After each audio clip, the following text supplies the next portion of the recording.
Hi everyone, I'm Brandy, an OpenSciEd teacher and professional learning facilitator. Welcome to OpenSciEd Chemistry, Unit 3, Lesson 3.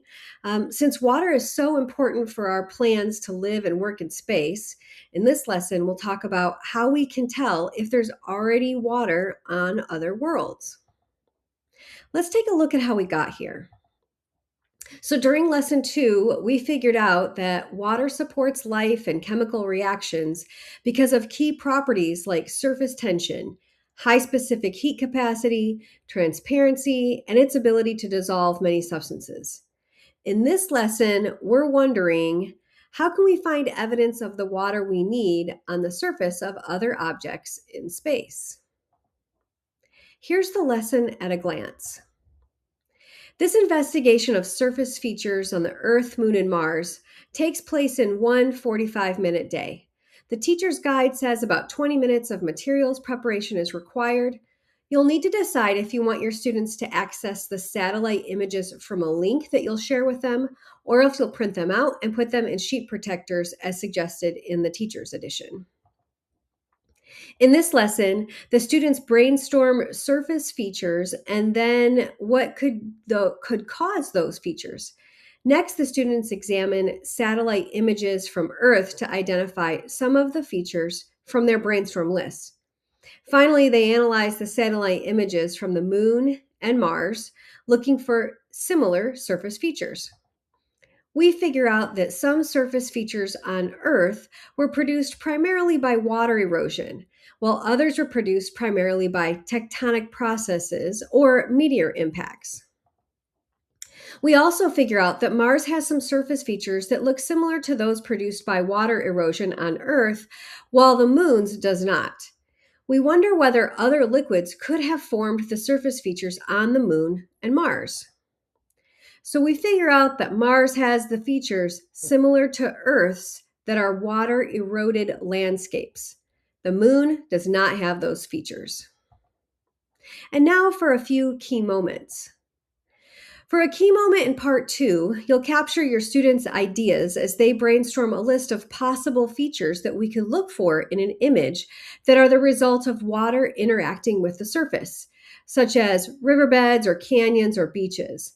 They will brainstorm a contrasting list of features that are the result of some other processes, such as volcanoes or mountains or trenches. We'll use this list later, so try to elicit many ideas here. There's an opportunity also to make connections to your local area and some of the features that are particular to where you live. This is an example from the teacher's edition of what your poster might look like. And a key moment in part 3 is to take a look at these images. It's likely that your students don't have experience reading topographic maps. There are some suggestions in the teacher's edition for helping the students to interpret these false color images. You'll use whiteboards to help them make predictions about the elevation of different sections, and then show this graph of elevation versus measurement point for them to compare with their predictions. Since we don't normally look at photos of Earth from this high vantage point, this is a really key step to do before you look at the satellite images of Earth so that they have a reference for how to interpret them. And now for a key moment in part 4, you'll have a chance to analyze images from Earth. Now it's time to apply that to look at images from the Moon and Mars and speculate about the surface features that they were caused by either water or something else. Where do we go from here? In the next lesson, we will investigate how various liquids interact with surface materials to help us determine if the surface features on Mars were likely made by water or a different liquid. And now for a few tips and tricks. In part 3, there are several ways that you could have the students engage with the space mission cards in this lesson. You may want to use physical cards, especially if they came in your kit. I chose to share Google Slides version so that all my students had access to the images. This allowed everyone to zoom in and really check them out. I also handed out a couple of the physical cards to each group so that after everyone had time to analyze and develop their claims, we all gathered in a scientist circle so that each group could sort their images by process type and defend their claims. Other groups then had a chance to weigh in and agree or suggest an alternative process. In part 4, the same images of Moon and Mars are used in the handout, Evaluate Satellite Images, are also found at the end of the Google Slides satellite image deck. I chose to project these images for my students while they worked so they could compare them with their handout.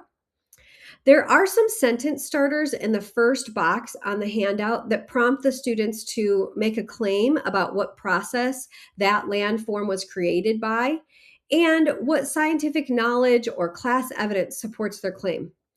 They're only listed in the first box, so I asked my students to write the word claim and evidence in each of the other 3 boxes to help prompt them that that is what I wanted them to give me, both parts for each image that they worked through.